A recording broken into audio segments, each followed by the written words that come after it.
Hi friend, జై Shri Ganesha. Welcome back to my channel Eshwar creatives. ఇప్పుడు మనం మాదాపూర్లో ఉన్న అయ్యప్ప సొసైటీ గణేష్ మండపం దగ్గరికి వచ్చాం. ఇక్కడ చూసుకున్నట్లయితే ఈ గణేష్ మండపం మనకి టెంపుల్ టైప్లో డిజైన్ చేయడం జరిగింది. అలాగే లోపలికి వెళ్ళి చూద్దాం గణేశుడిని. చూసారా ఫ్రెండ్స్, ఇది మనకు బాలాపూర్ గణేశుడి మోడల్. ఈ గణేశుడి కిరీటం చూసుకున్నట్టయితే మనకి ఉజ్జయిని మహాలింగేశ్వర స్వామి రూపం ఇవ్వడం జరిగింది. అలాగే వెనకాల నాగ సర్పాలు, అలాగే మన గణేశుడి చేతిలో లడ్డు చూడండి ఎంత చిన్నగా కనపడుతుందో. అలాగే ఈ గణపతి నిమజ్జనం వచ్చే నెల 6వ తారీఖున ఉంటుంది. అలాగే ఇలాంటి వీడియోలు మరెన్నో చూడాలనుకుంటే మా ఛానల్ని సబ్స్క్రైబ్ చేసి లైక్ చేసి కామెంట్ చేయండి. అలాగే మరో గణపతిని చూద్దాం. ఇది సాయినగర్లో ఉన్న యూత్ రాక్స్ గణపతి. ఈ గణపతి బయట చూడండి, డెకరేషన్ చాలా బాగా చేశారు.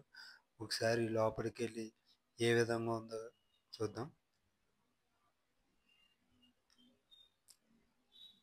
చూసారా ఫ్రెండ్స్, ఈ గణపతి కూడా చాలా అందంగా ఉన్నాయి. ఈ గణపతి హైట్ వచ్చి 20 అడుగుల వరకు ఉంటుంది.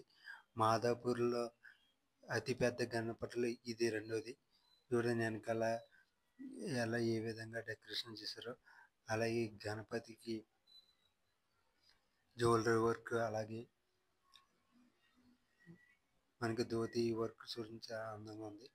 అలాగే గణపతి కూర్చున్నట్టుగా ఈ విగ్రహాన్ని తీర్చిదిద్దడం జరిగింది. అలాగే ఇంకో వినాయకుని చూసుకున్నట్టయితే మరో వినాయకుని చూద్దాం. ఇది జనతా యూత్ గణపతి. ఇది మాదాపూర్లో ఉన్న గణపతిలో మూడోది. ఈ గణపతి హైట్ వచ్చి 20 అడుగుల వరకు ఉంటుంది.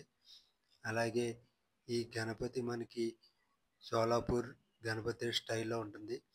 ఈ గణపతి నిమజ్జనం వచ్చి ఇది కూడా 6వ తారీఖుని ఉంటుంది.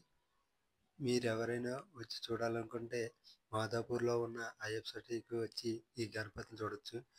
ఈ వీడియో మీకు నచ్చినట్టయితే please like, comment, share, subscribe my channel Eshwar creatives. మీ ఫ్రెండ్స్కి, మీ ఫ్యామిలీ మెంబర్స్కి ఈ వీడియో షేర్ చేసి మమ్మల్ని సపోర్ట్ చేస్తారని కోరుకుంటున్నాను. జై శ్రీ గణేష్.